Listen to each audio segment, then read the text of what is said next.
Le fait d'avoir écrit cet album Adieu, c'était vraiment une libération de... J'ai dit des trucs que j'avais jamais trop osé dire. J'ai fait des styles de musique que j'avais pas vraiment osé faire jusqu'à présent. Donc en vrai, c'était hyper libératoire. Ça se dit libératoire? Libérateur.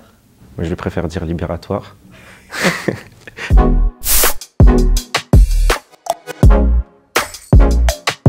T'existes même pas dans ma soirée, c'est toujours les mêmes gars dans ta boîte. T'es juste portier, pendant tes congés tu rentres même pas dans ta boîte. Tu t'endorcelles tous les soirs, et moi je vois très bien que je te déçois. Des fois je prends des grands verres dans des ressoirs. Des fois j'ai mal, je pense à tout ce que je ne t'ai jamais offert. J'ai du mal à kiffer la vibe, je vais pas rester toute la night. Je reste à ma table, je regarde les gens s'ambiancer.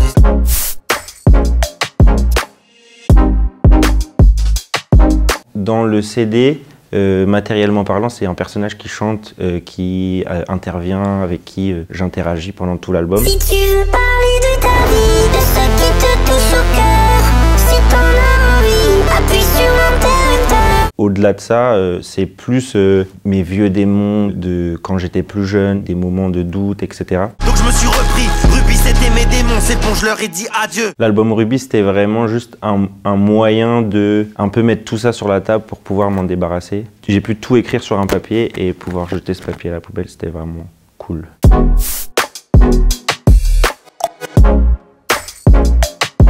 Totalement, ouais. On est passé de vraiment inconnu, j'enregistrais dans la chambre de mon beatmaker, à tout fonctionne, c'est incroyable, on va dans des studios. Et j'avoue qu'aujourd'hui, je suis beaucoup plus en paix avec moi-même et beaucoup moins stressé, je profite plus.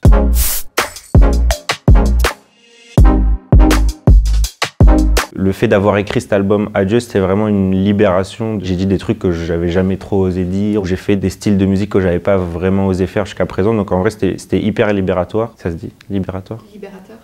Moi, je préfère dire libératoire.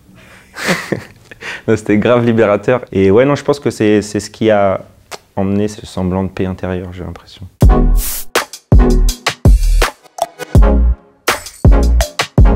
C'est vrai que par exemple pour Ruby, je voulais quelque chose de très pop, quelque chose de très dans les codes et dans les normes. Et du coup, on avait un cahier des charges vraiment très défini.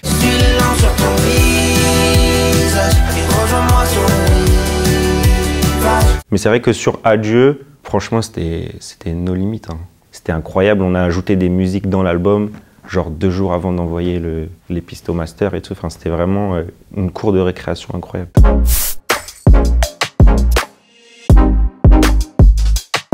Bah déjà, on est très proches dans la vie et on passe beaucoup de temps en studio à discuter, etc.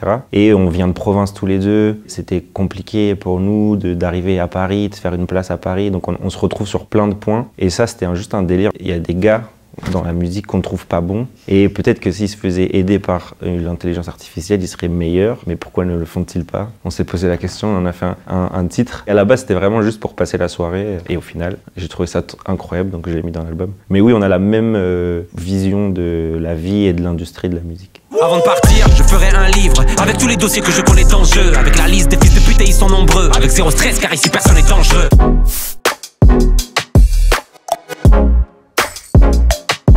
En fait, c'était trop drôle parce que, à la base, vu que ça devait pas sortir, on s'est vraiment un peu lâché. On écrivait chacun dans notre coin. Quand on allait aller au micro, on voulait s'impressionner, on voulait avoir la petite phrase marrante et tout. Mais j'avoue que, franchement, j'étais étonné par Oli. Je m'attendais pas à ce qu'il sorte autant de trucs. On a censuré plein de choses. On a enlevé plein de trucs qui étaient peut-être un peu trop private joke.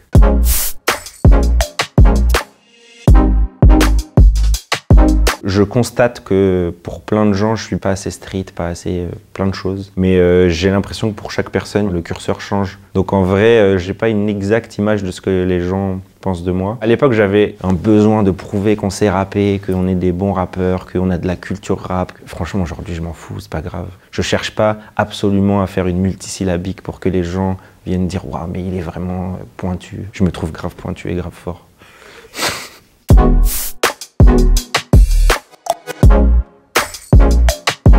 Je constate que pour plein de gens, je Je suis pas assez rappeur, pas assez plein de trucs. Pas assez drill pour Gazo, j'suis pas assez in pour Damso. Trop vieux pour la nouvelle école, pas assez formidable pour Paul. C'est compliqué pour moi d'avoir des featuring que j'aimerais avoir sur mon album, des artistes que j'aime bien, des artistes que j'écoute, parce que pas le même rang de notoriété, parce qu'ils veulent pas forcément se mélanger. Je ne veux pas être ces gens qui ne donnent pas l'opportunité à la musique de se créer. Et du coup, j'ai mis 3 musiques avec des troupes pour un couplet à chaque fois. Et on a eu énormément de participation. Et c'est trop bien parce que ça m'a permis de découvrir plein d'artistes que je connaissais pas.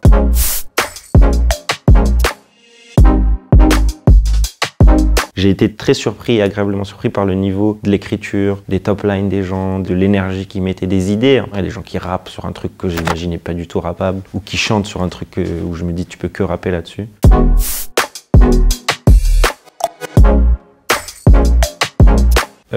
C'est pas mon titre préféré, genre celui qui résume le mieux l'album, je dirais que c'est Adieu, l'intro. Parce que ça résume vraiment l'état d'esprit, l'énergie et tout ce qu'est l'album.